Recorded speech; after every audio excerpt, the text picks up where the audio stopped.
కూడా మందిరంలో నేను చెప్పాను, మరొకసారి చెప్పాలని ఆశపడుతున్నా. ఏది నీ త్యాగం? ప్రభు నిన్ను, నీ కుటుంబాన్ని ఈ యొక్క 2025 సంవత్సరం అంతా కూడా నడిపించినాడు. అయితే ప్రభు కొరకు నువ్వేం త్యాగం చేసావు అనేది ఒకసారి జ్ఞాపకం చేసుకోవాలి. ఎందుకంటే క్రిస్మస్, క్రీస్తు జనం గురించి మనం జరుపుకుంటూ ఉంటాం. క్రీస్తు ఆరాధన చేస్తాం. Semi Christmas, grand Christmas, children Christmas అని చెప్పి ఆ పేర్లు ఏమైనా పెట్టుకున్నప్పటికీ కూడా క్రిస్మస్ అనగానే మనందరికీ గుర్తొచ్చే క్యారెక్టర్స్ ఏంటండి? ఎవరెవరు కనబడతారు? మీకు తెలిసిన పేర్లు ఏమంటే చెప్పండి, చెప్పాలి. క్రిస్మస్ అనగా మనకి మరి ముఖ్యంగా గుర్తుకొచ్చే క్యారెక్టర్స్ ఎవరెవరు అండి? ఎవరెవరు గుర్తుకొస్తారు? ఏ వ్యక్తులు గుర్తుకొస్తారు? యేసేపు ఒకళ్ళు, ఇంకా మరియమ్మ, జ్ఞానులు, గొల్లలు, దేవదూతలు, ఇంకొకళ్ళు.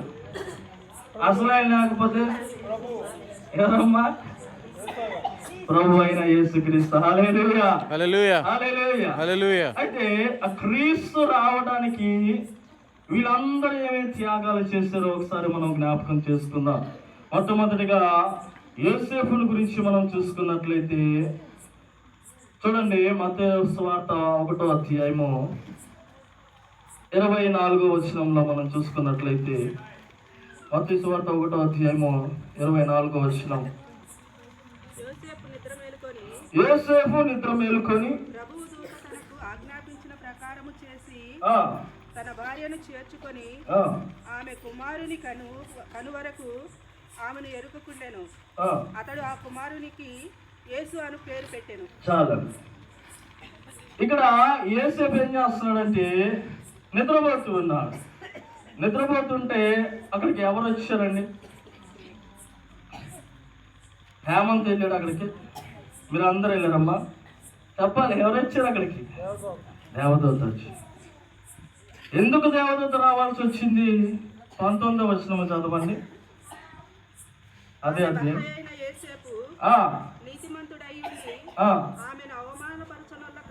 నీతిమంతుడై ఉండి ఆమెను అవమానపరచక రహస్యముగా ఆమెని విడనాడ ఉద్దేశించెను. చదవండి. చుండగా ఇదిగో ప్రభుదూత ప్రత్యక్షమై దావీదు కుమారుడైన యోసేపు,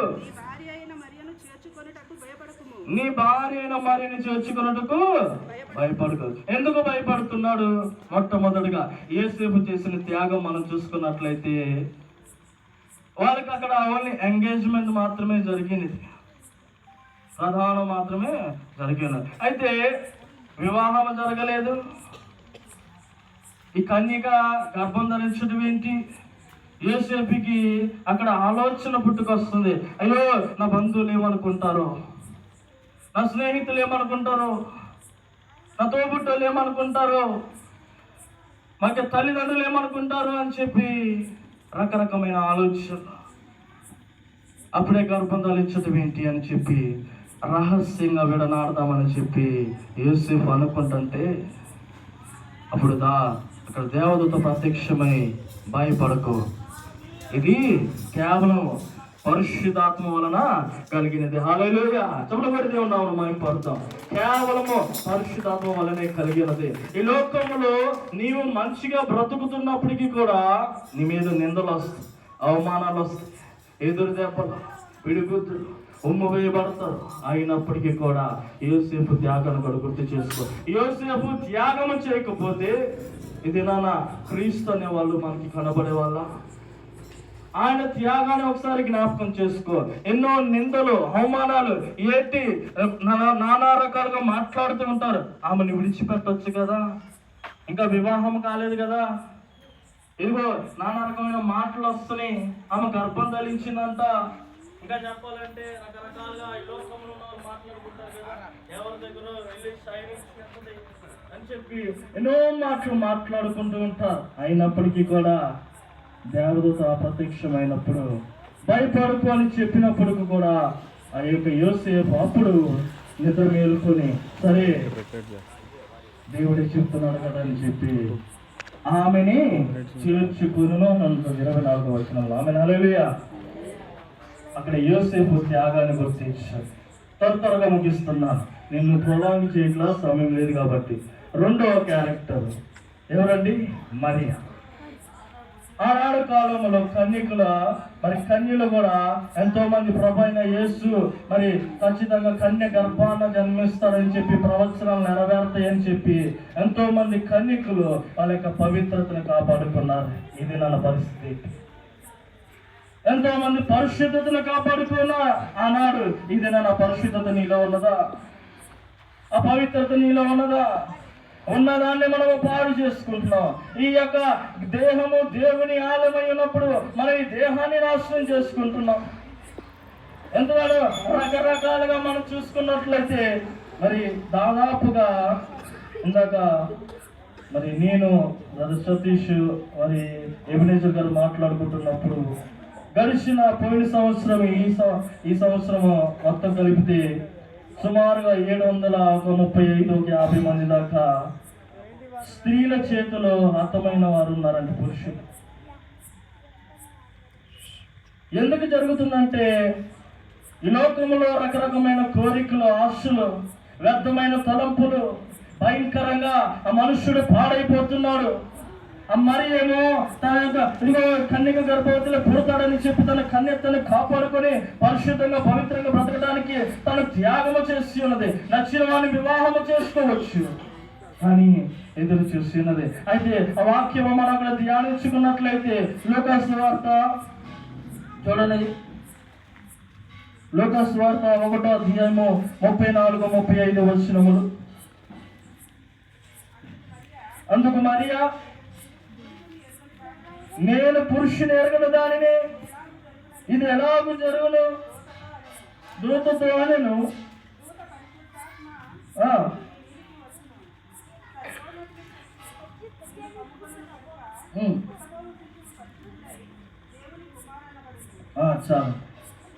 ఆ కన్యక అయిన మరియా కూడా ఆలోచిస్తుంది, అయ్యో నేను పురుషుణ్ణి ఎరగని దానిని, ఇది ఎలాగ సాధ్యమని. ఇదేనా మానవులుగా మనము ఏ విధంగా ఉన్నాము? నేను పురుషుని ఎరగని దానిని, అయ్యో ఒకవేళ నేను సరే ఇందాక యోసేపు గురించి మాట్లాడుకున్నాం. స్త్రీయే కదా గర్భం ధరించి. యోసేపుకి కనబడకపోవచ్చేమో, కానీ ఆయన ఒకవేళ వచ్చినా ఏంటంట అది ఇతరులకి కనపడకపోవచ్చు, కానీ మరియ విషయంలో అలా కాదు. గర్భం ధరిస్తే బయటికి రహస్యంగా ఉంటుందండి, ఉండదు. అయ్యో నేను పురుషుడా ఎరగని దానినే, ఇది ఎలా సాధ్యమో? అయ్యో నా అయిన వాళ్ళు ఏమనుకుంటారు, నా బంధువులు ఏమనుకుంటారు, నా స్నేహితులు ఏమనుకుంటారు, నా చుట్టుపక్కల వాళ్ళు ఏమనుకుంటారు అని చెప్పి, ఆఖరికి నా తల్లిదండ్రులు కూడా ఏమనుకుంటారో అని చెప్పి ఒకసారి మరి ఆలోచన చేయలేదా? కన్యక ఒకసారి జ్ఞాపకం చేసుకోవాలి. చైర్లో ఫోన్ ఉంది, యవ్వన కాలంలో ఉన్నది మరి. ఆఖరికి తల్లిదండ్రులు కూడా అనుమానించే పరిస్థితులు ఉన్నది కన్య అయిన మరి. ఎలా గర్భం ధరించావు? ఏ పాపం చేస్తే? నానా రకాలుగా మాట్లాడుకుంటాం కదా, కడుపున చెడబుచ్చావా అని చెప్పి రకరకాలుగా మాట్లాడుకునేవారు. ఏ పాపం చేసి వచ్చావు, ఏం చేసావు అని చెప్పి ఇదేనా అనట్లేదా తల్లిదండ్రులు? అలాంటి మాటలు మరి మరియ కూడా అప్పుడు భరించలేదా? నిందల అవమానాలు భరించలేదా? ఆ శోధనలు ఎదుర్కొనలేదా? ఇది నాన్న ఆ త్యాగాన్ని ఒకసారి గుర్తించి, ఎంత త్యాగం చేసి ఉంటే, ఎంత బాధ అనుభవించి ఉంటే, గర్భం ధరించడమే కాకుండా ఇది నాన్న ఈ జనరేషన్ ఎవరైనా గర్భం ధరించినప్పుడు అన్ని వాళ్ళకి సేఫ్టీ కావాలి. రకరకాలుగా పిల్లోస్ అని చెప్పి, లేకపోతే మరి మెత్తటి స్పాంజ్ లాంటివి బెడ్ అని, సౌకర్యాలు కోరుకుంటున్నారు. కానీ ఆనాడు మరి ఏం చేసిందంటే అట్లా గర్భము ధరించినప్పటికీ కూడా ఆ గలిలయ ప్రాంతం నుంచి బెత్లెహేముకి సుమారుగా 147 కిలోమీటర్లు ఉంటుంది. ఆ 147 కిలోమీటర్లు ఆ వేదనతోటి, ఆ నొప్పితోటి, ఆ శ్రమతోటి ఆమె త్యాగము చేసింది. కాబట్టి ఇది నన్న క్రీస్తు జన్మను మనము జరుపుకుంటున్నాం. ఆమె హల్లెలూయా. ఇది నీ త్యాగం.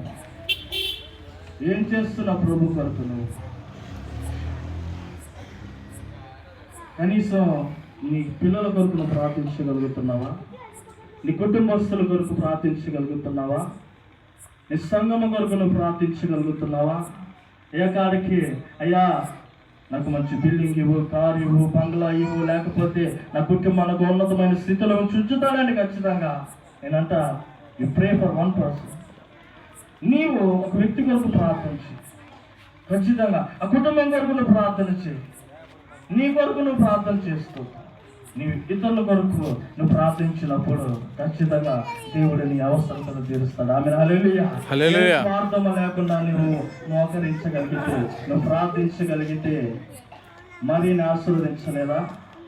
మరి త్యాగాన్ని గుర్తించలేదా? ఇది నీవు ప్రభు కొరకు ఏం త్యాగం చేస్తున్నావు?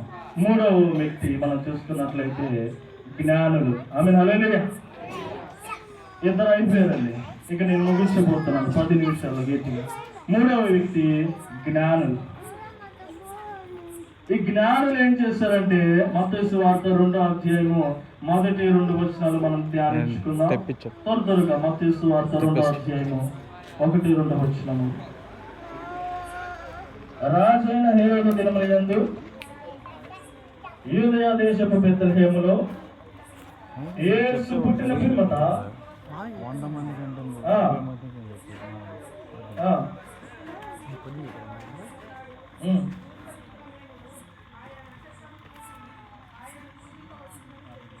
చాలండి. ఇక్కడ ఈ జ్ఞానులు వాళ్ళు ఏం త్యాగం చేస్తారంటే, ఈ జ్ఞానులు ఎక్కడున్నా బ్రతికేస్తారండి. వాళ్ళకున్న జ్ఞానముతోటి వాళ్ళ దగ్గర సమస్తం ఉంటుంది. అయినా కూడా ఎక్కడో ఏదో ప్రాంతంలో రాజు పుట్టాడు, ఆయన్ని చూద్దామని చెప్పి వాళ్ళ కుటుంబాన్ని విడిచిపెట్టి ఎక్కడికి ప్రయాణమయ్యారు? ఆ బెత్లెహేముకి ప్రయాణమయ్యారు. ఎక్కడో తెలియదు, ఎంత సమయం పడుతుందో తెలీదు, ఎన్ని రోజులు అవుతుందో తెలీదు. వాళ్ళు వాళ్ళ సమయాన్ని త్యాగం చేశారు, వాళ్ళ కుటుంబాన్ని త్యాగం చేశారు. త్యాగం చేయటమే కాదు, ఇంకేమేమి త్యాగం చేశారంటే వాళ్ళ శక్తిని త్యాగం చేస్తున్నారు, వాళ్ళ ధనాన్ని త్యాగం చేస్తున్నారు. అంత ఊరకనే వస్తుందండి? రాదు. చాలా దూరం ప్రయాణం చేయాలంటే, కొన్ని దేశాలు రాష్ట్రాలు వెళ్ళాలంటే ఎంతగానో ధనం అవసరమై ఉన్నది. అయితే ఈ జ్ఞానులు కూడా ఏం చేస్తారంటే, అక్కడ రాజు పెట్టాడు, ఆయన మీరు చూడాలని చెప్పి వాళ్ళ కుటుంబాన్ని విడిచిపెట్టి, వాళ్ళ సమయాన్ని వేచించి, వాళ్ళ శక్తి కొలది చెమటోర్చి ఆ రాజుని చూశారు. చూసిన తర్వాత వీరు ఏం చేశారంటే, అదే అధ్యాయము 10-11 కూడా చదవండి అండి ఒకసారి. క్లుప్తంగా ముగిస్తున్నాను.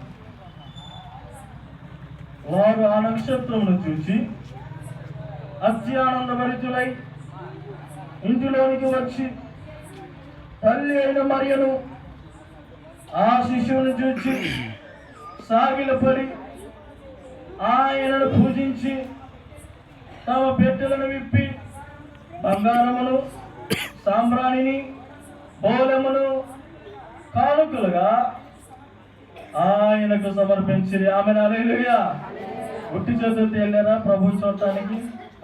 మా చెప్పాలి, ఉట్టి చేతులతో వెళ్ళారా ప్రభుని చూడటానికి?